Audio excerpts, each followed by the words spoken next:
It's time to pop the top off with Pub Talk today. We have some football talk. The season is here. Finally, we have made it through this long 6-month period of COVID. We also have some more beer tasting for you guys and hops of the week.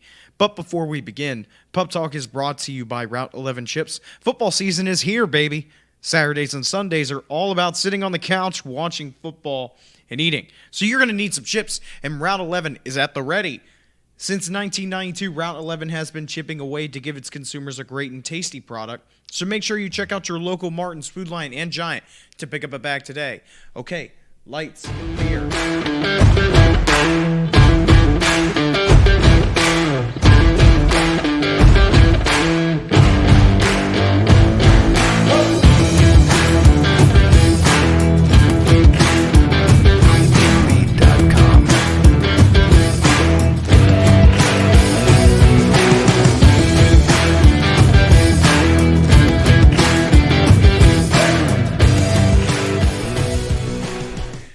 Top has been popped off. Welcome back to Pub Talk. We are here, guys. It has been a long time. But this week, we have NFL football. Holy We have a shit. full Saturday of football. Uh-oh. Yes, on last Saturday, we did have some college football. But this weekend, we have a full schedule. Now, of course, things are going to be different this year, unfortunately, for college football. We're not going to be seeing the Big Ten, or are we going to be seeing the Big Ten? I don't know what the fuck is going on out there with the Big Ten and the Pac-12. But we are going to be seeing the ACC, the SEC, the Big 12, and all the other conferences at the Division I level we are going to be seeing for FBS, not FCS. But we're Some of those finally teams here. are already playing. We're Some of those finally teams here. are. Okay, sure. We're already here, though, because happy Labor Day to all you folks out there, because on Thursday is opening night for the NFL. We get the rematch of the Kansas City Chiefs versus the Houston Texans, one of probably the biggest and worst playoff games I have ever seen in my life because of the horrendous defensive showing from both teams from last year. Sure, if you're an offensive guy, you might like that game, especially from a scoring standpoint, but for me it wasn't. But we're going to see the Kansas City Chiefs try and retain their title on opening night. And as I said, a lot of things are going to be different this year in terms of fan attendance, in terms of broadcasting, and just overall games, we're going to see a lot of differences. Number one, especially, I don't have to hear Joe Testator and Booger McFarland on Monday night anymore. I don't have to hear him. It's going to be a new crew. And also, fan attendance is going to be completely different now for the upcoming games, especially at Arrowhead Stadium. They've already come out and said that their fan attendance is going to be very different. They are one of the biggest stadiums. What did we say it was? What was the total number? 16, 17,000, something like that? 15,000? I don't know. I can't math. I don't know. Yeah, I just knew it was, what did they have? 77,000 seats. It'll be a fraction of that. So. Yeah, I'm sure. But I don't care about the fans there. All I care about is that the game doesn't change on my screen and I get to watch the football. That's what I care about. Yeah. I know politically we are not going to get into this stuff because I promise you a lot is going to change politically with the NFL in the coming weeks. I promise you that. What you're going to see on football. Yeah, I think so. What you're going to see on national television, but I'm not talking about that. That's even if people tune into that. You know, you could very well, if you're not into politics and you don't want to see the rigmarole that's going to roll out from the NFL, well, then you can just not have the game on until it's... Well, I'm not into politics, and I'm still going to fucking watch football because I don't care enough for politics to ruin my one pastime. What I'm saying is that, you know, all the pregame stuff you can avoid by just waiting until the I game do that starts. Anyway because they get paid way too much. All the damn commercials drive me nuts anyway. So hopefully we get on... Hopefully our NFL network will come on and we can watch Red Zone. Well, the only commercials that matter are the Super Bowl ones. All the rest of them suck ass. So, Kansas City versus Houston. Right off the bat, Kansas City just got their rings recently. And they were impressive. And honestly, I don't like them. I think that there's no look, I get it. You want to have the biggest fucking ring, but guess what? Big. But guess what? You're never going to wear that thing. Like, straight up, that thing is going in your case like my ring up there. You're never going to wear that thing. And honestly, it's too big for my liking, and also I just don't like the design of it. I really don't. Well, I have to disagree. I thoroughly enjoyed it. I thought it was impressive. Just it's an accomplishment. Some of these guys are lucky enough to play in one of those games, and if you can pull it off and get the win, well then I'm saying, yep. I absolutely agree to that point that I am a fan standing on the outside just looking at a damn picture while that guy experienced the ride of his life. Sure. And ended in a win for a team that has had not a lot of success in recent years. Took him 50 years to get back. Took him 50 years. Yep, exactly. So that's, I get that point. But what I'm saying from a personal standpoint of seeing a lot of rings come in and come out, because that's kind of what my job entails. I get to see championship rings a lot of the time.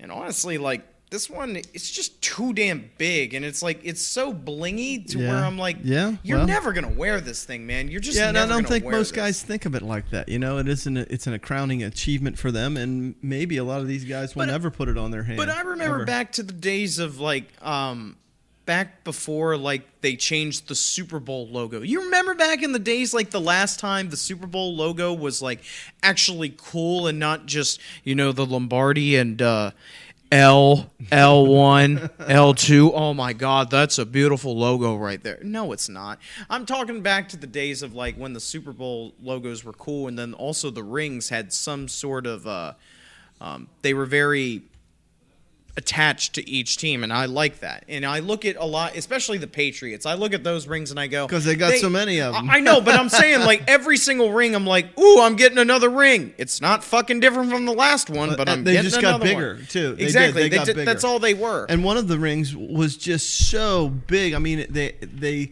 literally took the design from being sideways to putting it vertical, and when they put it vertical, it made it practically unwearable. Like the most recent one is ginormous. And what was it? The Golden State Warriors. They had a ring that was like, I think it was double-sided. I'm like, what is this? Why do you need this? You're not going to be wearing this thing. I get it's a memento that you want in your case, but for the love of God, like, you don't need to have something this big for your hand because you're never going to wear it. All right, but besides the point, Kansas City, they're going to be playing Houston. And right now, Houston is coming into a season where they just signed Deshaun Watson to a big, huge contract, 4 years, $160 million. So he got paid. What the hell are you doing over there, Coach? I was trying to log into my computer, and you don't know your I did it. It's a new one. So you literally typed like 10 fucking passwords. I know it it wants me to update, and I keep trying to update it. So shut up, I'll get on if you just keep. So talking. anyway, I'm just saying you keep typing on that thing like you don't even know your password. That's all. But Houston, I have two of them that I use for my school computers, and it doesn't seem to recognize it. So I'm kind of getting a little pissy right now. Okay, so Deshaun Watson just got paid. But at the end of the day, we're seeing a completely different Houston team. Not only has DeAndre Hopkins left for the Cardinals. Yeah. Well, he hasn't left. He was traded for a fourth-round draft pick, which is still like, what the fuck? And you're coming off of a season where now Bill O'Brien is the general manager. Like, he is the Bill Belichick at the Patriots. This man makes all the calls, and every single thing that comes through the office comes to him. You want me to cook the meals when you got to let me buy the food? Yep, everything comes through him. And honestly, I'm not too fond of it because I don't think Bill Belichick's a different breed. It's just like Tom Brady. Those guys are just built different, and they know how to work out an organization right. Yeah. Bill O'Brien, What? You let Penn State from the horrendous years of the Sandusky trial and, having to play with the players that you had, losing scholarships and everything. After 2 years, you fucking leave and you go to Houston. Congrats. You pull Houston into a playoff team, a wild card team for all that. And now you feel as though you deserve to be the general manager for the Texans. Well, and what does your team have to show for? I am looking at Houston on paper, and I go, body of work. Deshaun Watson needs help. I straight up. Yeah. One of the problems with Deshaun that not a lot of people keep seeing about him is like, well, Deshaun gets sacked a lot, or he's just not that good. It's like, it's kind of hard when DeAndre is the only fucking one alive over there, and everyone's like, just guard that guy. Nobody else is going to be open. And then they get rid of him. And then you get rid of him. Exactly. So, like, I think that Kansas City easily has this unless something just miraculous happens on Thursday night. Kansas City, as I said, is returning 20 starters. They are returning 20 out of 22 starters for their entire team. You know as well as I do, on any given day, on any given week, and in any given game, you can be beaten, and it's good. And you know how hard it is to repeat as NFL champs. You know how hard that is. Oh yeah, the Patriots still haven't done it. It's gonna be a colossal. No, I'm not saying that. I'm just saying for this game. Now, are they talented enough? Absolutely. They're freaking loaded. They're loaded for bear. I'm not saying repeat as I'm just saying they will beat Houston. That's all I'm saying. I don't. Well, yeah. I mean, but like I just said, I just got done telling you any given day that you know a team can take a loss, but it sets the wheels in motion for later on. And you know as well as I do, all it takes is one key injury, and what are you doing then? Then what do you do? Yeah, I get that. It happens. But and it could be from anywhere on the field. Houston has also had no team has had no preseason. Don't get me wrong. Right. That was one of my things. The biggest so throwing my 2 cents out. I came out with 8 of the biggest issues we're facing, and that's one of them right there, CJ, is that there was no off-season OTAs. There wasn't any. So you automatically have guys that are, for all intents and purposes, less trained than what they were in previous seasons. They had to rely more on themselves than they did any team, any trainer, any staff providing that support to them. So could this lead to more injuries? Could this lead to more problems? I don't know.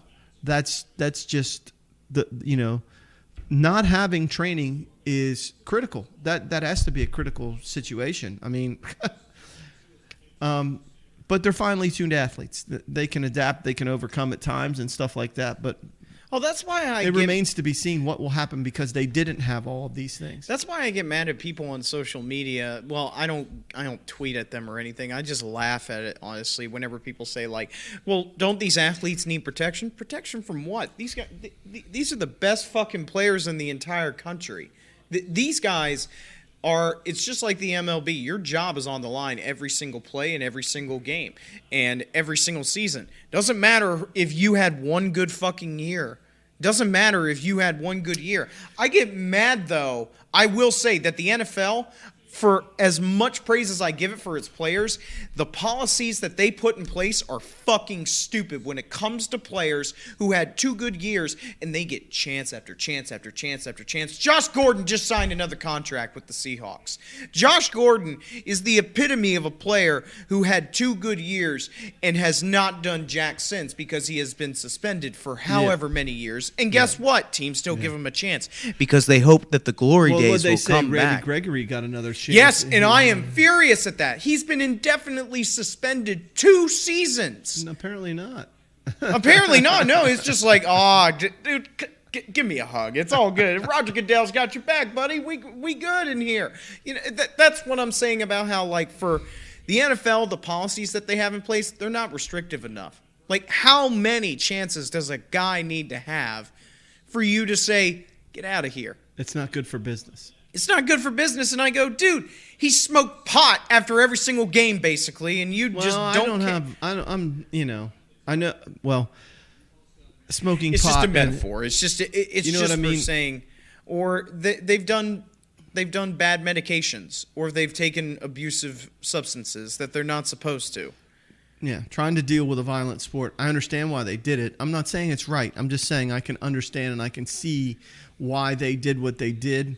To cope with a sport that is extremely violent, and I'm not giving them a pass. I think that if it wouldn't happen in the regular world, if I go to school and I'm under the influence, nobody's giving me another chance. I'm going to get fired. Yeah, right? I know. I'm going to have to go look for somebody else. I know, the same exactly. thing with you. If I go and I get arrested for assaulting my spouse. I'm going to end up losing my job. I'm going to end up having to go somewhere else and do something else. And Randy Gregory is one for me where I go, what in the world has he done? of all players, what has he done to prove that he deserves this many chances for a headache that he has been for the Cowboys? And also for the Cowboys, another reason why I don't like your organization is, why do you keep the man? Not only has he not played a down of football for 2 years, not consecutively, don't give me that. So 2 off years, and then other than that, in other seasons, he has been suspended for like 6 games, for 4 games, for God knows how many games, and your organization still keeps this man. I don't understand that. Yeah. Who gives a shit if he's you're not on the field to help win those games? I'm going to look that up while we continue on. So Go to your next point, though. All right. So this had to do with the off season, but there's also this whole idea that there's no preseason, right? We're going into this upcoming year on Thursday with 0 preseason games. And unfortunately, that comes back to bite teams sometimes when they have no continuity. You know what I mean? It's critical that you be able to gel when that season begins, and when there's no on and the pads are right, and the pads are and as well as I do, the first week of preseason, the quarterback might get a handful of downs. He might get 3, especially if you're Brady. He might get the first first drive, and then he's taking time off, and then in the next one, he might play the first quarter, and then by the end of the preseason, 3 or 4 games, he's playing the first half, to try and gel and get some consistency and do whatever you need in order for your team to be successful. Well, that goes all out the window now. You're going to be expected to fire on all cylinders on an opening whistle. And to me, I think that's a big issue for a lot of teams. And I'll just give you a perfect example. It's Tyrod Taylor. Tyrod Taylor steps in for the first time as the starter for the Chargers. He's had no preseason. None whatsoever. He's a brand new guy in a brand new team as the starter when he has struggled in the past and lost his job as the starter in the preseason. And he has a kid behind him who was drafted in the first round, right. Herbert, who's probably at the ready. But as Coach said, the preseason isn't really for those starters. It's for those backups to hopefully earn a position and hopefully make the team because And even if you're a starter, you could easily be released. It's no question. Just look at Leonard Fournette. I mean, that just happened. You also have to think of some other players that have not made it through as well. So, Adrian Peterson was released. There's another one. He just signed with Detroit on a 1-year deal. So you're right. There's a lot of players that have been let go. Just because you had some good years does not mean anything in the NFL. You're easily replaceable. Here it is.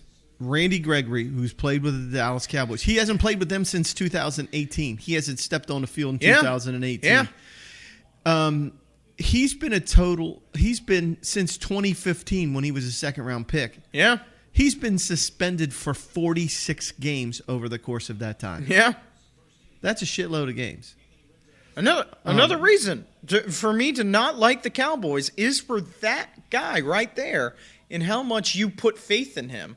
Conditionally reinstated. Yep. So he's not fully reinstated, I will say that. But still, again, the Cowboys having the headache that is him, having him in your roster and still paying and still having him a part of your organization. Conditional reinstatement by the NFL. Yep. Why would you want that as a part of your organization for how much turmoil he's caused you?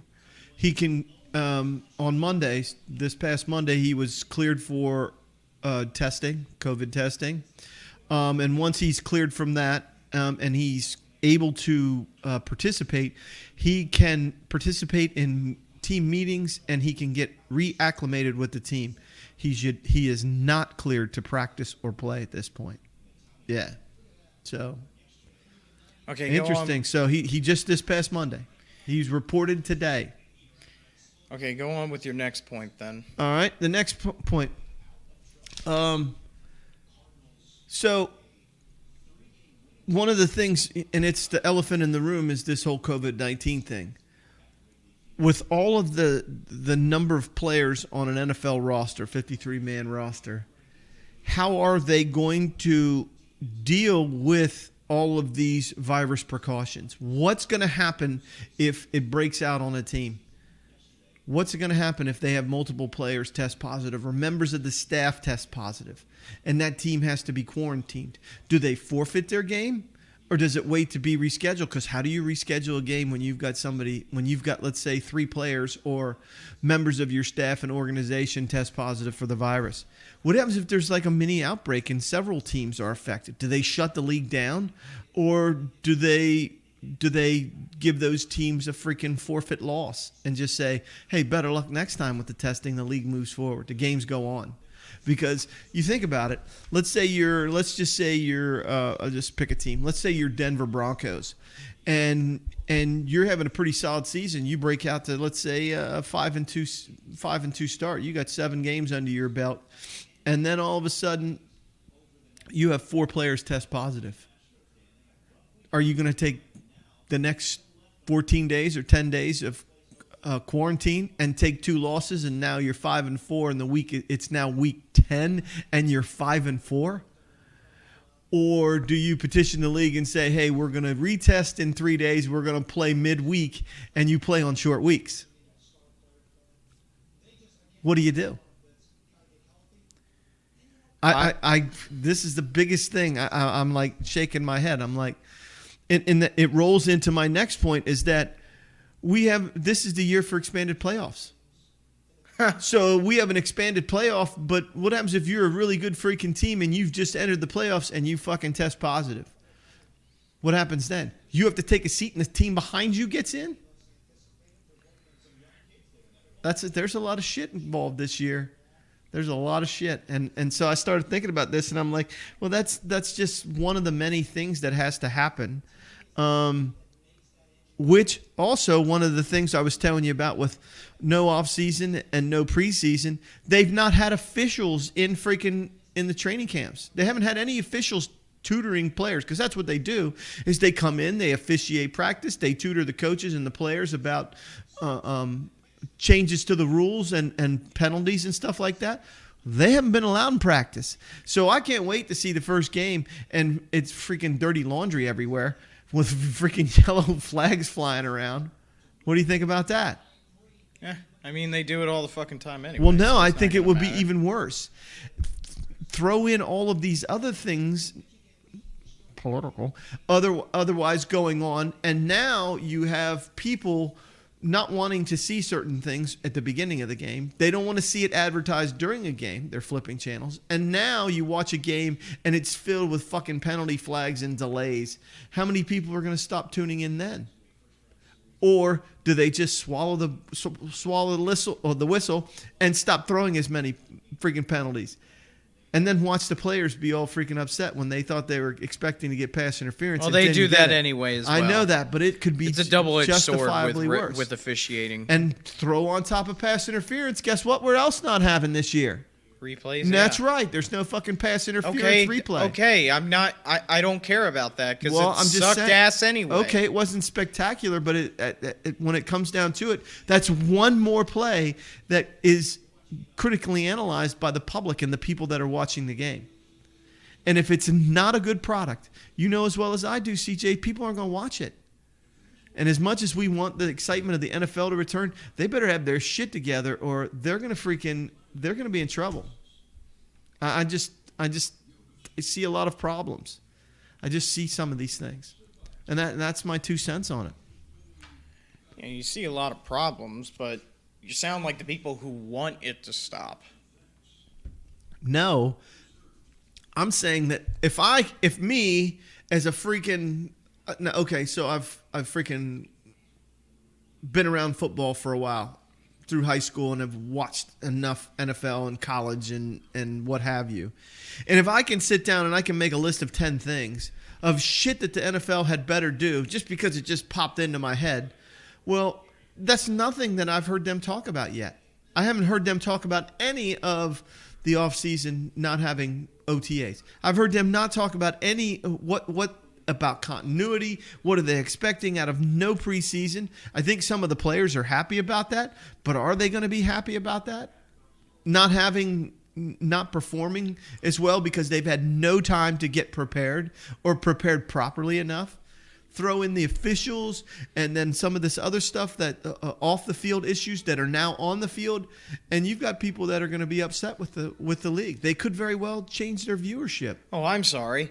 I didn't fucking see a global pandemic come in. I know that. I'm sorry that, the people on social media know better than, these organizations that are trying to do everything possible. I'm just telling you that these are issues, and if I can come up with them, who the hell else couldn't come up with them? So if you don't think that they haven't come up with them, though? I don't know that. I don't know that. I'm just saying. Well, then stop being a Debbie Downer. I'm not being a Debbie Downer. I'm just week. telling you. I am excited about it. But I'm just telling you that this shit could rear its ugly head and affect what we see.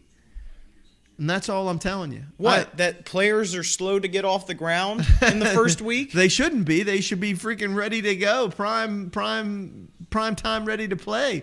I don't have any bumps and bruises from previous preseason games. All I've had to do is focus on training camp and make the team. And then you're going to roll a 53-man roster in on Thursday, and you better keep your fingers crossed that these cats are ready to play. I think by and large most of them will be. But I think that there are a lot of other things from off the field that are going to come into play this year, and I hope it doesn't affect them, but I think it could. I'm thinking we got 2 new stadiums coming online, SoFi with the Rams and the Chargers, and then you got Allegiant Field, which is where the Las Vegas Raiders are going to be playing, and they ain't got no fans. Brand new stadium, and they got no fans. No fans. How fucking sucky is that going to be? The Rams and the Chargers, no fans. I think I saw a thing. I can't remember if it's no fans for the first 2 weeks. I think they want to kick the can down the road a little ways. But have you seen some of the pictures of SoFi Stadium? Have you seen Hard Knocks with the SoFi Stadium thing? No, I haven't. It is stunning. I'm sure it is. It's beautiful. You're out in L.A. It better be fucking stunning. Yeah, it's beautiful. Same thing in Vegas. It better be beautiful. They did the right thing, and it's a gorgeous facility. But that's you spend what's a couple billion here and there. Speaking of billions, and this is completely off the subject, do you know Jerry Jones bought the freaking back in the 80, I think it was 89, 88, 89, when he bought the Cowboys?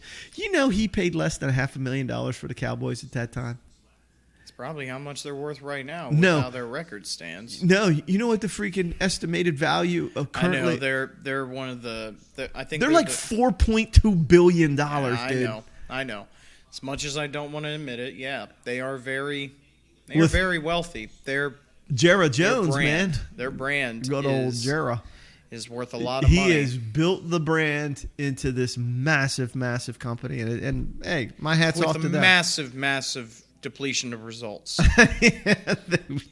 Yeah, but you keep throwing money at it. So that's what. I know. That's what Jared does. That's why he's a smart businessman. And then he's like, look at these dumbasses throwing my horrible team money. Hey, Jason Garrett will be back next year, by the way, and all that stuff. AT&T Stadium is absolutely gorgeous. The new one. I've been in there. It's crazy. You went to the new one? Oh no, I was at the Dallas Star. I was at their practice facility. Right. So, and their practice facility has fucking seating. Like, that's ridiculous that their practice facility looks like half a high school stadium.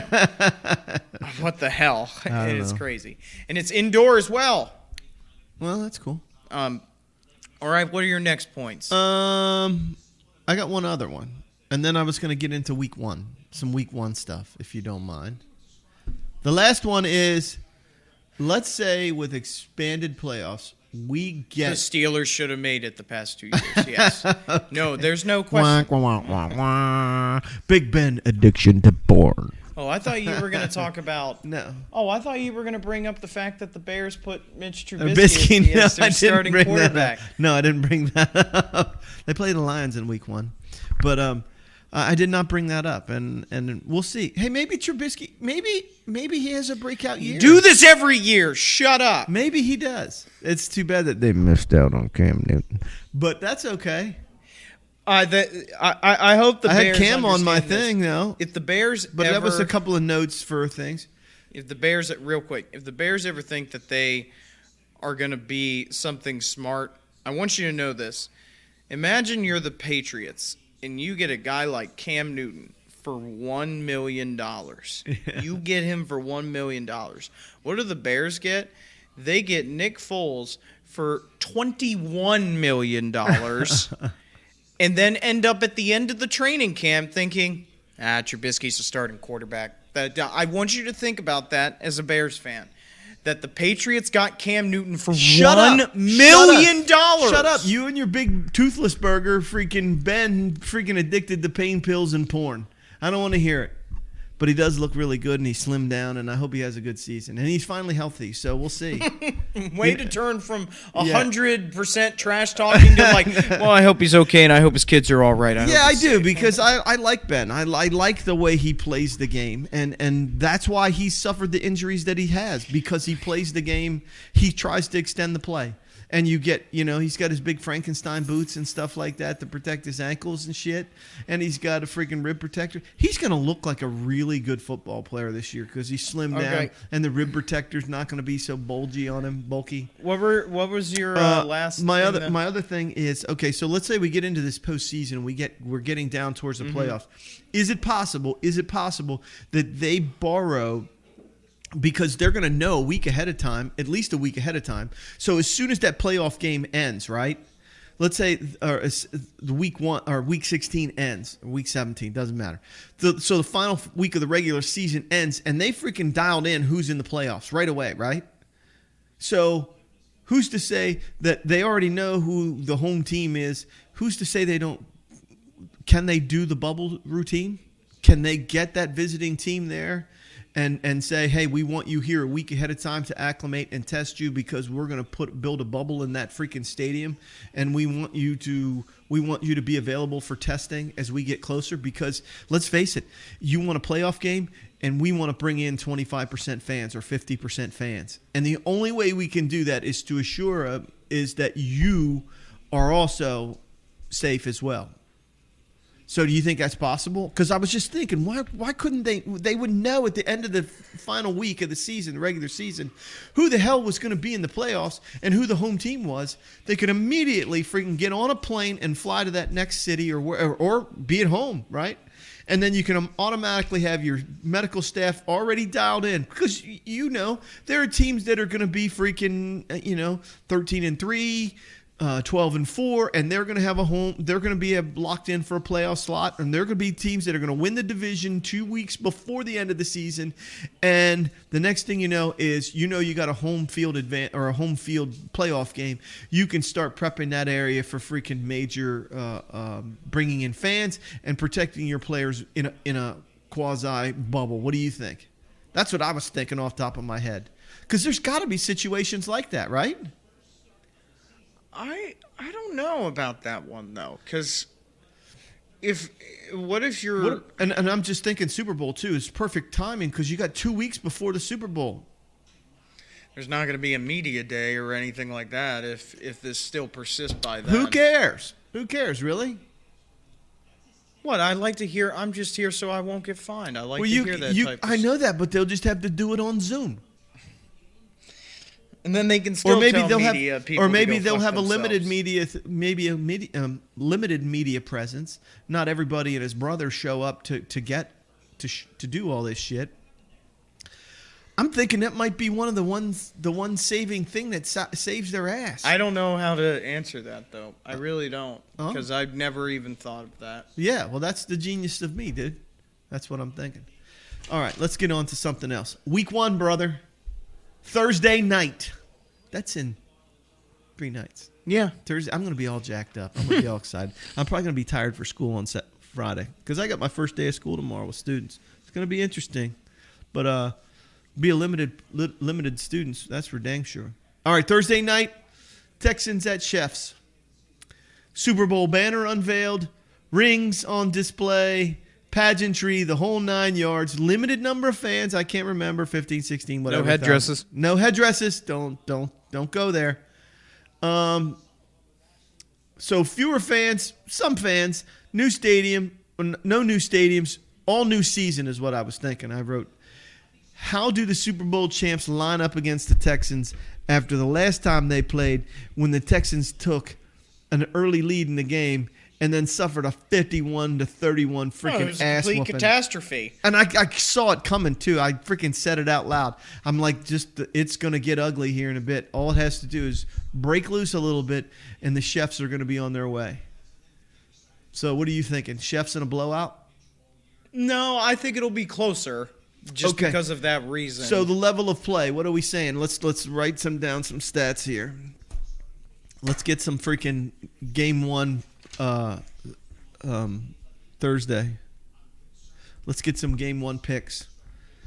So it's Texans. Yeah, Texans sure. versus Chiefs. Mhm. Score. Hey, Jason, we're doing a show. I would have to Score. say 41-27. 41-27 Chiefs. Yeah. All right. I'm going to say I think the Chefs are good enough for I think the Chefs are going to freaking limit them to a single touchdown. I think it's going to be a blowout. I'm thinking 31-7. Okay. 31-7. So CJ's going to be here. I need the rest of week 1 so we can mark them on here. I do know Pats. It's the Dolphins and Pats. Ryan Fitzpatrick gets the start. Yeah, Fitzpatrick with the start. He- Cam breaking out in new Patriots uni, red, white, and blue, and some silver. Going to be a team captain, breaking out. Some serious shit going on there. What All are you right, thinking? What are you thinking, Pats? I think they're going to struggle defensively a little bit. I think the Dolphins are a much improved team. I think the Pats could very well go 0-1 to start out the season, but I'm thinking Cam could be the difference maker here. But personally, I'm thinking this is a much closer game. I'm going to go 24-21 Pats. I'm thinking like 28-14 Pats. 28-14. All right, let's pick another week 1 game. How about Cowboys at Rams? And the only reason I say that is because Cowboys, new look, Rams coming off a less than spectacular season. Sean McVay, Mike McCarthy era begins in freaking Dallas. What are you thinking? I think that the Rams put on a show here for their first week. Beautiful SoFi Stadium opens up. Yep. Cowboys, I think that they could have one of the most explosive offenses when you think about it. You know, CeeDee Lamb, he could be huge breakout player. Amari Cooper, they got some serious freaking. You got Zeke Elliott. They're all healthy, I know they had them last year, though. and they're didn't having do contractual issues now. Though, there's no elephant in the room. anything. I would have to say 35-21 Rams. Rams. What?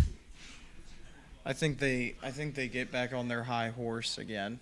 You think Jared Goff is going to play that well? I think in a new stadium, under the lights here for them, yeah. All right, I'm going to step out on a limb. I'm going Cowboys. Cowboys are going to break out 28-14. They're going to beat the freaking Rams 28-14. All right, what else have we got on there? It could be possibly a big game. How about Cleveland Baltimore? What do you think about that one? You think that's just because they're divisional foes? Do you think that might be something we want to look at, or? Nah, I want to look at New Orleans, Tampa. Okay, Tampa, New Orleans. So they're playing in New Orleans? Yeah, it's in the dome. It's in the Superdome. All right. This is going to be a tough one. It could very well be. We're seeing, the old tried and true of the South for the past couple of years for New Orleans. This is a whole new Against- venture, though, brother. This is a against whole Tampa new. Bay. This is a whole new Tampa Bay. Bruce Oh, man. Arians, I know. Tom Brady, Gronkowski freaking. And it's on at 4:25, so you can actually see him play. Yeah. What do you mean I can actually see him play? Well, because at 1 o'clock you have your Bears playing. You Oh, have, yeah. You have the Patriots playing. Gotcha. You have Philly playing. You have all Who's those Philly teams. opening with? Washington football team. Oh, you want to do that one too? Let's just pick 4 or 5 games. So let's do New Orleans, Tampa, New Orleans. Go ahead, fire off. Let me see it. New Orleans, pretty special, man. Freaking Drew Brees can still get it done. He can still spin it. I'm telling you. I'd say 27-17. Oh, who? Tampa. 27-17. Tampa. I think you're going to be close to that, CJ. I'm sticking with this 28 point thing. I'm going to go 24-21. 24-21 Bucks. Because I think you can't. I don't think you can stop Drew Brees like that. I mean, teams have. I mean, obviously he's been shut down. He's been held back. But, I know, but everyone's talking about everyone's talking about Tampa Bay and their offense. But, I hope that their defense comes out and says, you guys haven't been talking about us for a while. And I hope that we show you what we got here. Yeah, I always used to talk about that in high school. I never wanted people to talk about us like they talk about the Bucs offense. You know what I mean? I never wanted that. I always thought, you know what? Don't talk about us at all. And then we just sneak up on you, and then when we hit you with a sledgehammer. You know what I mean? Kind of thing. Exactly. And get over this big excitement kind of horse shit that, people are, oh, Tom Brady, star-studded offense, and this and that and the other. They are. Yeah. And then they just got, what's his face? Leonard Fournette. I don't think he's. I don't know. I don't know. We'll have to see. Over time, he might become the more favored starter. Everyone talks about Ronald Jones, and for right now, he's the starter. Yeah. But as I said, if he falls off, your job is easily replaceable in the NFL. All right. So you want to pick another game? You want to do one more game? Let's do Philly, Washington. That's all right, fine. let's do that. I like that. All right. So are they playing in? It's in Washington. All right. So we're gonna go Beagles versus Washington football team, WFBT. All right, CJ. I know what I'm saying. I'm sticking with the 24-28 scheme. I'm going to say the Eagles win 24-7. I think Ron Rivera is going to put this team back on the right course, but right now, I think the Eagles are just better. They're just better, and they got Jason Peters back. And Jason Peters but that's a problem to me is that tackle. their offensive line is in shambles right now with a lot of injuries. Yeah, I don't could know. be.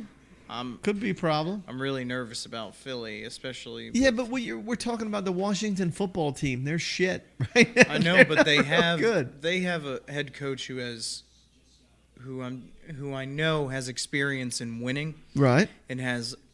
And can change around an entire team, especially his first year as a head coach. He got Cam Newton. He got Cam Newton on the boat, and I think he might be able to get Dwayne Haskins on the ride. I'm calling the upset. I'm going to say Washington's going to win. What? 28-24. What? Week 1. I like Philly, but I think that the offensive line right now for them is really in shambles with the loss of Dillard and also Brooks and having to call back Jason Peters from retirement of sitting on the couch and wanting to get back into the lineup. I just don't see it. I think that the offensive line, people go it's just the offensive line. No, trust me, if your offensive line is not in full force, you are fucked. You are fucked because the defensive line can easily make use of that. They can. Oh yeah, but I think we got 5 good games. And with We got Chase 1, Young 2, now- 3, 4, 5. Yeah, we got 5 good games. And with Chase Young now, I see how big that guy is. Yeah, I mean, Nice. he represents a strong presence defensively, But as well as I do, can this young kid step onto the field and you think he can dominate Jason Peters? Oh, he's not on the left side. You don't know where he's going to end up being. No, I'm just saying, with it's a very young defensive line for Washington. It's a very young defensive line, and I think that they have what it takes to be overpowering against an offensive line that's kind of in shambles. I talk a lot about Jason Kelce and how he's the best center in the NFL, but I don't know, man. It's very scary right now with Carson Wentz and how easily he can get hurt. It just is. So I think that Washington could win this one, especially to see it all comes down to Haskins, though. But like I said, if he can turn Haskins around, I think Washington could be a good team. Because I have faith in Rivera. That's why I'm giving faith in Washington, is because of Rivera. I just don't see it happening right away. I think it's going to be a time frame thing. Okay. But that's just my 2 cents. I mean, and then the only other thing I thought of was, no,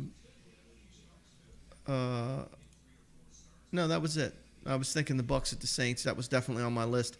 And you got TB12 in a whole new uni for the first time. That's just not what it's been. You know, for 20 years he's only had one uniform, and now he's got something completely different. Yeah, exactly. All right, guys.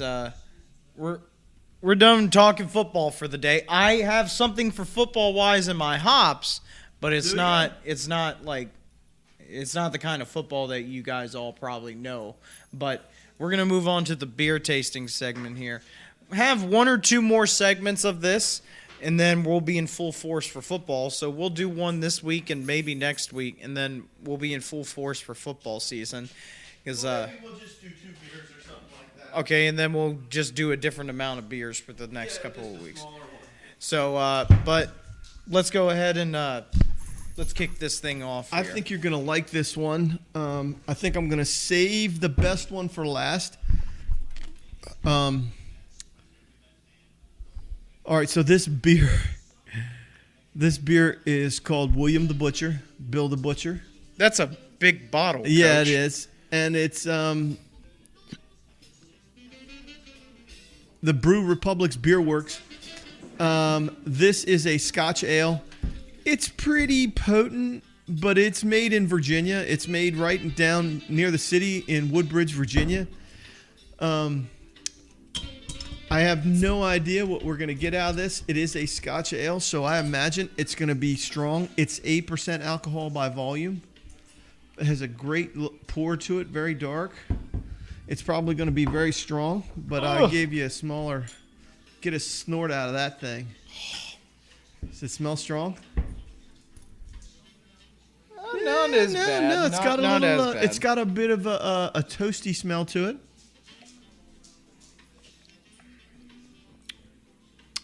Not bad.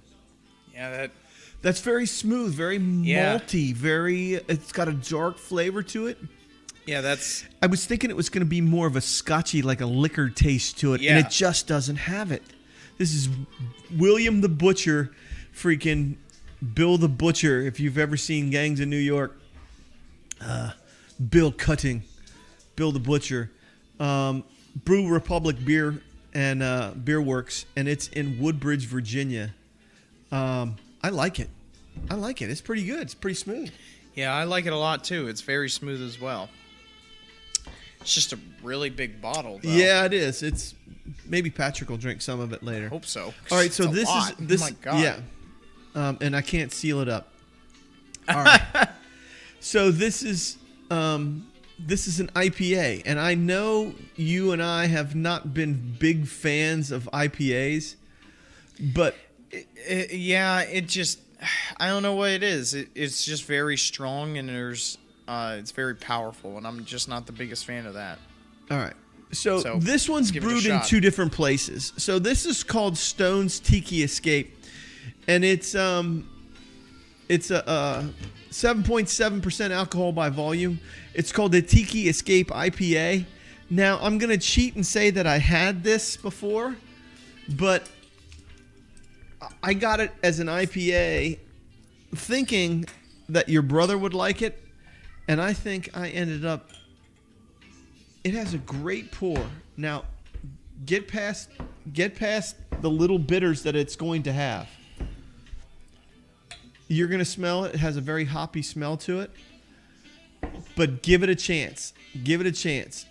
Get a taste. You taste that? It has a little bit of a grapefruity smell to it,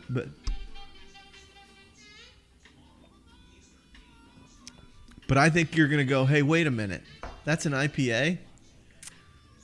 No, I can definitely tell it's an IPA. Yeah. But That's it's very not hoppy. That's not over the top, though. Because to me, it's very refreshing. I don't mind it a bit. And you're coming from a guy who was only drinking Bud Light. I'm only going to drink Bud Light. And I've had a few Busch Lights in my life, too. And I've had some Natty Lights and some freaking pretty shitty beers. And this is not, doesn't even rank in those categories. Okay, I'll give that, but still, it's just me with IPAs. I still haven't tasted one to where I'm like, okay, I could drink a lot of these. Well, I think that's fine. the thing, though, is I don't think the intention is to drink a lot of IPAs. I just don't. I just don't think so. Yeah. But the one thing I like about it is it finishes so well. I think we're on different sides of the spectrum. well, here. it could be. But I think it's for an IPA and for an IPA not an IPA guy, I'd be hard pressed not to like that. If somebody said, "Hey, just give it a try," I'm like, "All right, I'll give it a snort," and then I'm like, "Okay, well, I'll drink the rest of this bottle. You got another one?" Because I would drink another one in a heartbeat. I would. But all right, so our next one, our third one. This is made very local. This is about 3 miles from the house, CJ. Oh, wow. This is Backroom Brewery, the Sunflower Cottage Herb Farm. These people got into brewing a number of years backwards. This is in our hometown. This is Middletown, Virginia. And in the past, I'd only seen it on tap over there. And they have a number of different beers. They have a lot of IPAs and stuff like that. Was the Ferminator there that one time? Was that it? I swear they had a Ferminator. They're always changing it. And they have this tagline. It says, "In the beginning there was the world, and the world was hops." And God said, "Let us brew." So that's one of the taglines that they have. That's good. But Backroom Brewery has a beer, a German-style beer called the Kolsch, Kolsch. And this beer is called Kiss Me Kolsch. It's 5.0% alcohol by volume. It's not crystal clear like a light lager, but it is pretty clear. It has a not quite amber look to it, but it's not a bright regular ale look to it like you would have. Like Harp Ale is a very clear beer to it, but it has a great body. It's definitely clear. It has a wonderful smell to it. It has a wonderful smell. Oh, wow. And that's a great beer, isn't it? That Holy is very smooth. Like, this is what I'm talking about with, like, I don't know. It's just the IPAs that doesn't have that smoothness, does it? It doesn't have that sweet taste and goes down just so smoothly. Right. Not like this. Yeah, like when I first tasted it, I'm like, I know this is gonna just go down very smoothly. Yeah, it's Kiss Me Kolsch. That's a very good beer. That's really good. That's 3 miles away, CJ. The only downside is if you buy it by the bottle, you pay barroom prices to get a premium craft beer like this. Yeah. So it's very expensive. I sure. got a 4-pack and it was $20. Jesus Christ, $5 a beer. $5 a beer. So you're paying premium bar prices for this So stuff. you better be only drinking 4 beers, or otherwise you're right. But like I said, it's only 5.0% alcohol by volume, and what a Bud Light or a Miller Lite is 4.5, 4.2, 4.5, something like that. So this is just a tick up from that. The one thing that I like about this is I tried to say that this Tiki Escape was refreshing. This is 100% refreshing. Yeah. So when you think about a hot day where you're outside and you want to drink beer, right? Would you rather have a ice cold Tiki Escape, or would you rather have one of these Kiss Me Kolsch's or Bill the Butcher? I like the Bill the Butcher. Bill the Butcher for me is... And that's 8% alcohol by volume. I mean, it's 20% more.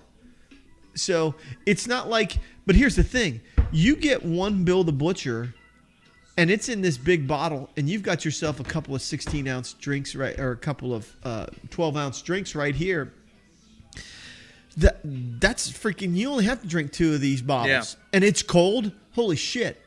You got a nice little buzz going. You're like, holy cow, I got refreshing. I don't have to freaking over drink. You know how some people are drinking 8, 10 beers, you're drinking Bud Lights or whatever like that. Well, you don't have to do that with this. Yeah. You're only having 2.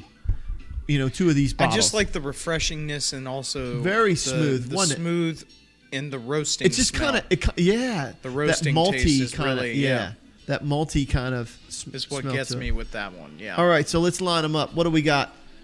Oh, did I hit one of the dogs? I'm sorry, Tom. I hit Tommy.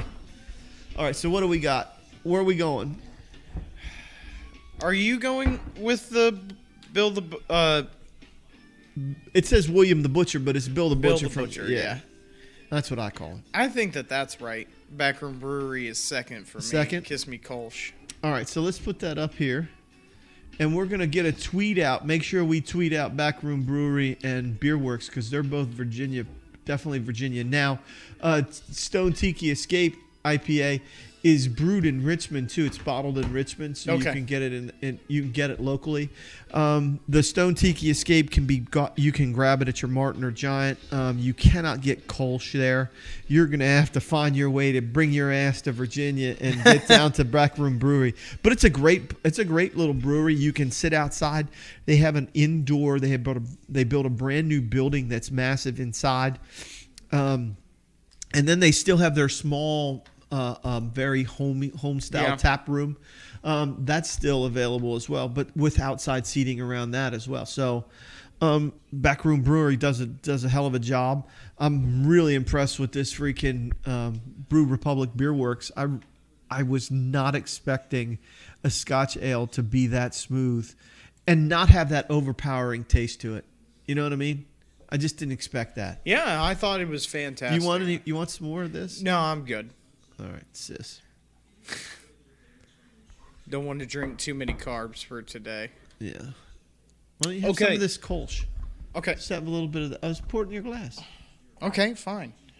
And then. All right, so we're going to move on to hops then, and then we'll get out of here. I don't know why my voice sounds like I'm in a washing machine. But we're going to move on to hops, and then we'll get out of here. Oh, so to cover again. Thursday night. Texans at the Chiefs. CJ's taking the Chiefs 41-27. I'm thinking bigger separation. I think the Chiefs are just that much better. I just think they are. 31-7 from the coach. Dolphins versus the Pats. You have no chance of seeing Tua Tagovailoa unless Fitzmagic goes down with and that man will never go down. The beard will pick him back up. Yeah, you can't hurt the beard. That's freaking bulletproof. It's like Teflon. And then the new look Pat Riots with Cam Newton at the helm. Both CJ and the coach are picking wins by the Patriots. CJ goes 28-14. I'm thinking a little bit closer just simply because their defense isn't the same. They've got 9 players opting out because of COVID. And so with that being said, I think that the game is a little bit closer defensively. 24-21. Not to mention you're playing against Brian Flores, former, head coach of the Dolphins, his former Patriot assistant. The next one is Cowboys at the Rams. CJ's picking the Rams. He thinks the new look Rams are going to be good, and their uniforms don't look too bad, do they? I like it. They're okay. The logo is a little It's okay. I'm just glad that the color scheme matches a lot better than remember how they had the blue and white helmet and then they wore yellow stripe and blue numbers or Their uniforms were all over the place. Yeah. I'm thinking without all the controversy of contracts involved with the Cowboys freaking bring the hammer down on the Rams. The Rams have to rebound. Sean McVay had better figure out a way to right that ship. You can't go from the playoffs to playing in the Super Bowl to losing in the Super Bowl to not even making the playoffs to floundering again. You better find a way to find something to make it happen or Sean McVay, the freaking golden child, brain boy, is going to be on his way out somewhere else. We also said Tampa and New Orleans, the new look Tampa Bay Bucks with their high flying offense and no-name defense being second tier playing against I hope it's Drew like Brees. that. Drew Brees and the Saints. For those of you that don't understand that reference, the no-name defense is the name of technically the greatest team to ever play the game, the 1972 Dolphins, the only undefeated team to ever win the Super Bowl. They had a high-flying offense. They had Bob Greasy. They had Larry Zonka, Paul Warfield. Larry Zonka, Mercury Jim Morris. Kick, Mercury Morris. They had lots of people on offense that were high-flying. But on their defense, they also had some great players, but nobody ever talked about them. You had greats like Nick Bonacati, who anchored their defense. He just recently passed away. Yeah. And they called themselves the no-name defense because that season – you'll always talk about their offense with Larry Zonka and Bob Greasy, but Jim their Kick, defense also led them to a 17-0 season. That's the reference, basically. So for your history books, write that down.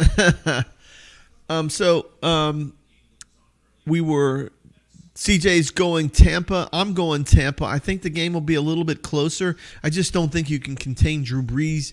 I think he has the potential to break out. I don't know. CJ's going 27-17, Bucks over to Saints. I'm going 24-21, Bucks over to Saints. And then finally, the Washington football team, which I love that name now. I'm starting to really like it. I just like it. And it's a shame that we can't have the Redskins, and I understand it in this day and age. I totally get it. I'm not going to go there. But I love that. It works for now. The Washington football team works. And I kind of think that's doable.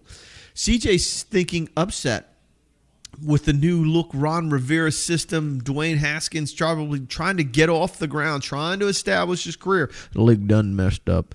Going down the Eagles and their offensive line woes. I just think the Eagles are a better team. I think Washington will be better in time. But he could be right with the freaking Ron Rivera thing. And Ron Rivera brings in Jack Del Rio as his DC. So you know as well as I do, quality coaches and decent players build. You look at what Belichick did with his no-name freaking coaching staff, and look how many of them son of bitches are now freaking coaching other teams with the impact they have. So maybe this works out with Ron Rivera. But I'm thinking Peterson and the boys get it done, and I think it's in a lopsided win for the Beagles, 27-7. So there you go, CJ. NFL wrap up with the beers. We're getting down to freaking hops of the week.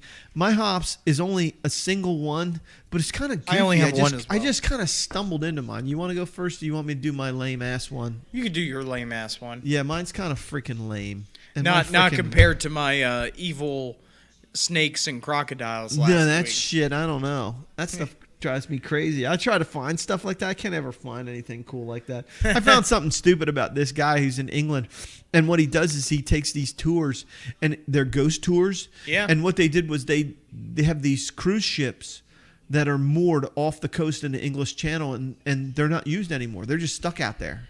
And he takes freaking boat rides out there, and people go around and look at these ships that they once may have traveled on and stuff like that. And I'm thinking, what ghost tour is that? Who the fuck died on that ship? Nobody died on that ship. It's not like it freaking crashed and sunk or whatever. They just have them gutted, and they're freaking stuck out in the English Channel. I'm thinking maybe some sort of weather buoy or whatever. That's not my hops. I just was reading something like that.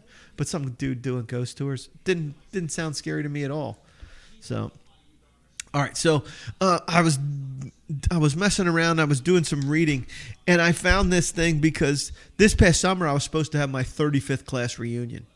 All right, and so I graduated back in 1980. Yeah, he's old as shit. I'm not old as shit, but anyway, so I graduated back in 1985 in the summer of 1985, and this young girl, she was at the beach with her parents. She was a young kid at the time.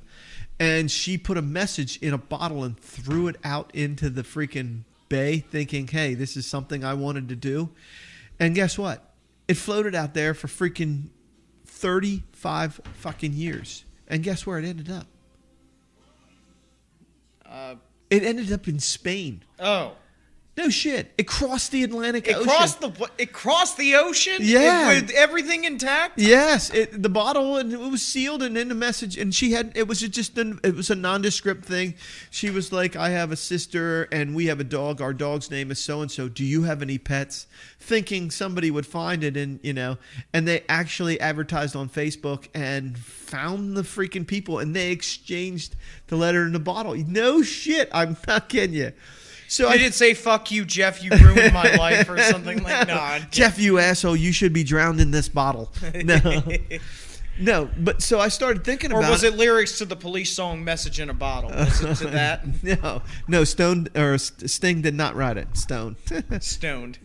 No. It says Stone on the Okay. bottle. Stone Tiki Escape. Anyway, so I started looking around, and there was another one where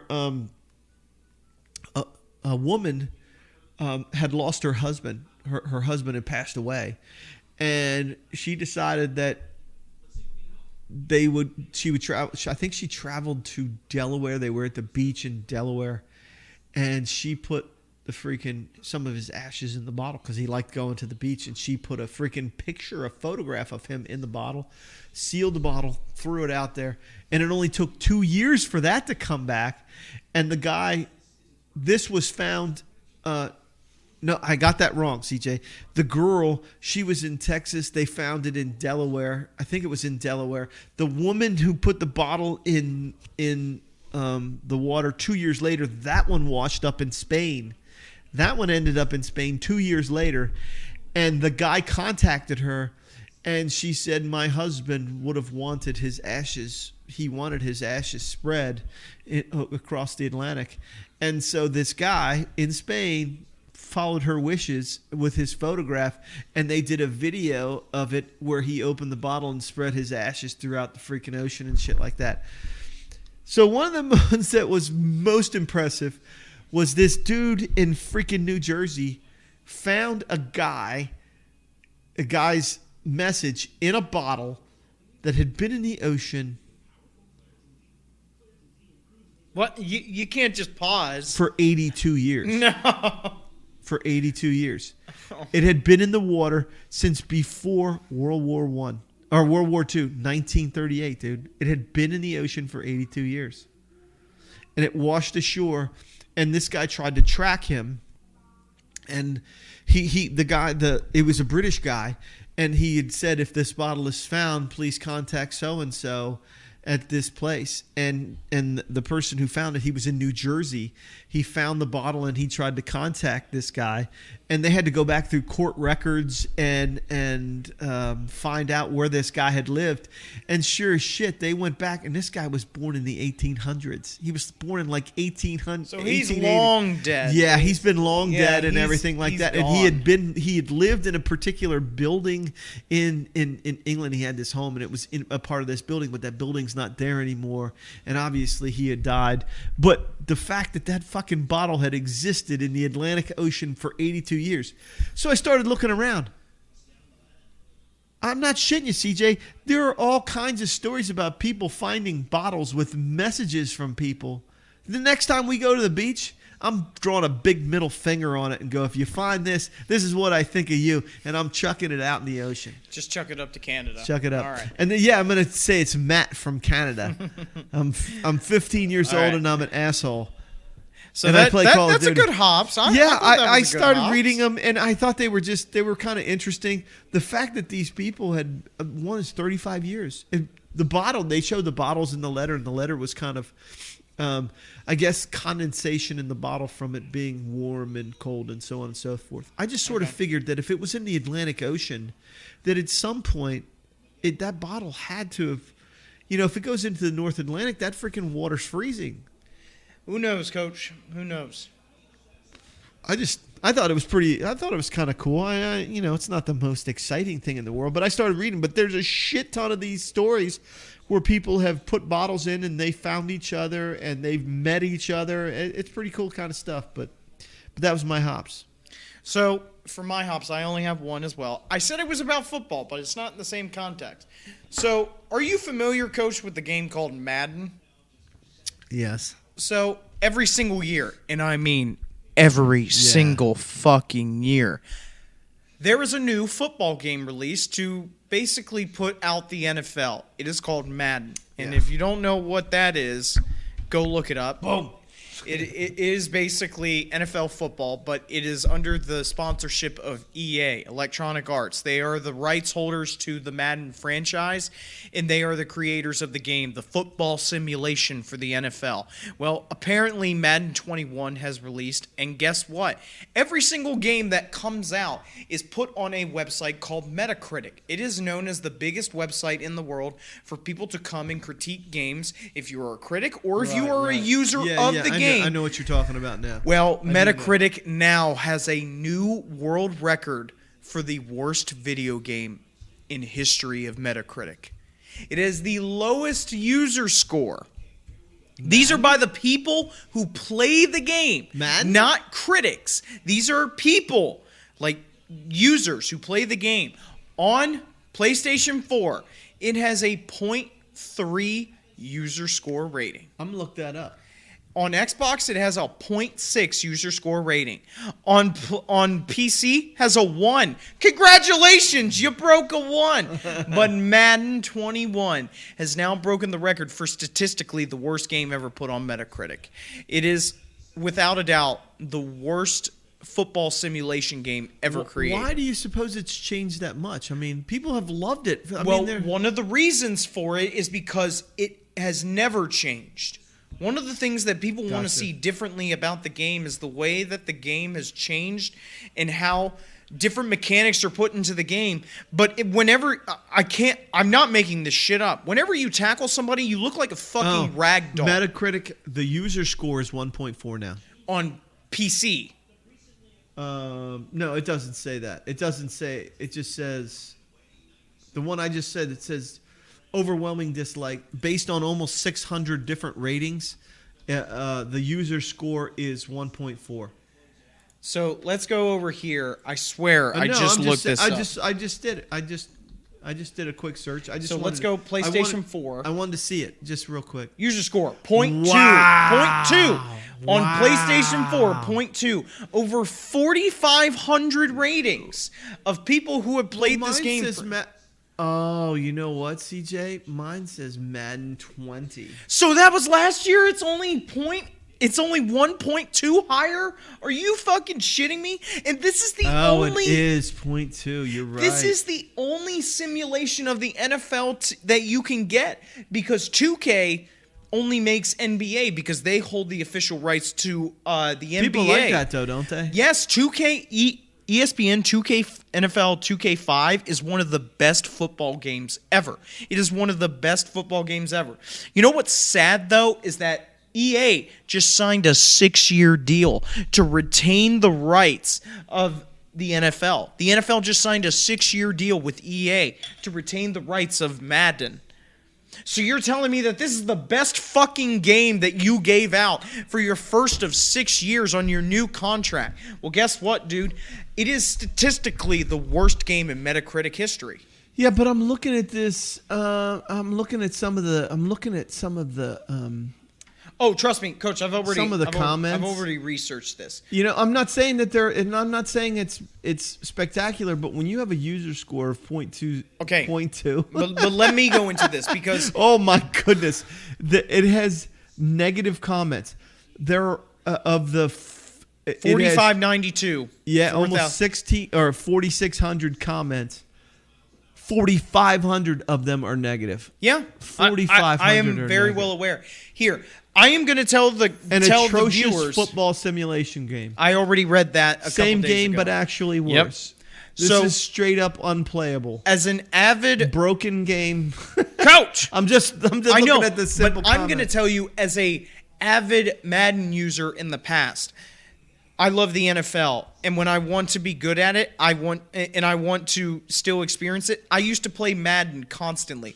When I am telling you that I literally just gave up with the game, it is because they do not change anything in the game. There is a literal screenshot, not a screenshot, a video. So when you're talking user scores, what are we talking about to have a favorable game, though? What are you talking about? Like, what's a good user score? A 5.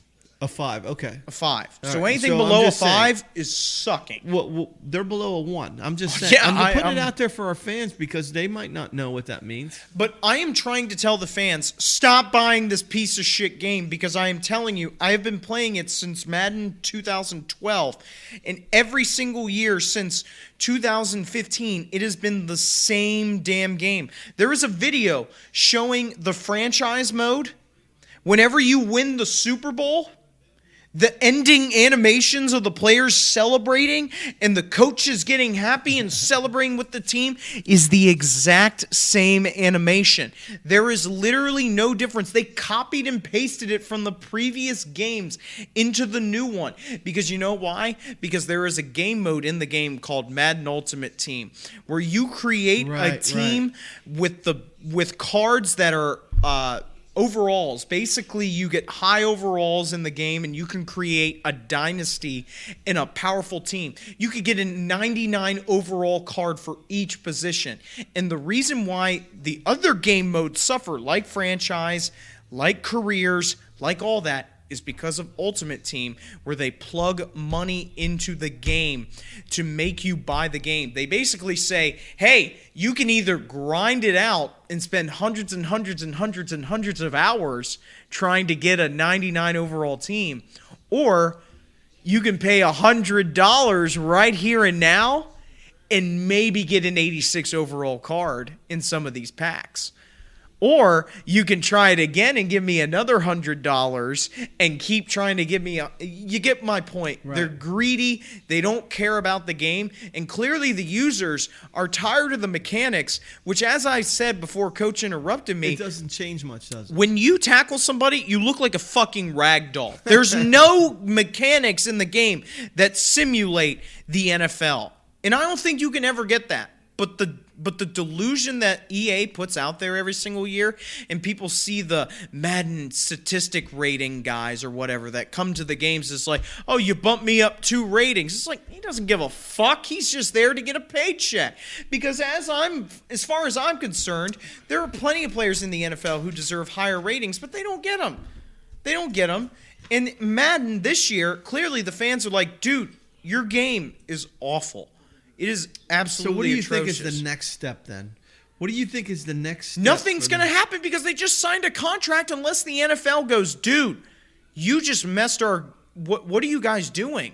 Well, it could be that they It has to be on the NFL because EA – I am telling you right now, EA is not going to do anything because they have shown in the past that they are greedy people. They are a greedy company that does not care, and they will not fix anything unless the head honcho comes in and steps out. You're right. I'm telling you. I have played plenty of their games. Battlefield is one example. Battlefield 5 is a perfect example of that. That was a great game. No, Battlefield 5, not Battlefield 4. Oh, that was the one with the woman in the Battlefield 5 was the one with the woman with the robotic arm. What happened with in that? a World War II game on the front lines What fighting happened people. with that? Oh, it's a complete flop. It was a complete they had a 2-year development on it, basically. They cut development back in March because they basically knew that because there wasn't enough players playing the game. Right. That it was like, oh, we'll just cut development and move to the next Battlefield game.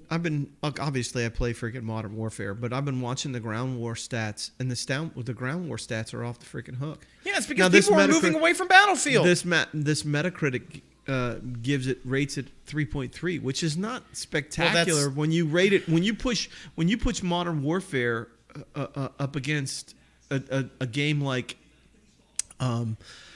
Rainbow Six Siege. Rainbow Six Siege is freaking 7+. Yeah. So, I mean, in terms of tactics and things like that. It's a completely different game. It's not even in the same boat. I get all that. But when you see Battlefield compared to it, it's astonishing. It really is. But I'm saying EA in the past has shown that they are a greedy company, and unless the NFL steps in on this and says, guys, like this ain't making it. This is not it. And if people are like saying like, come on, it's overinflated.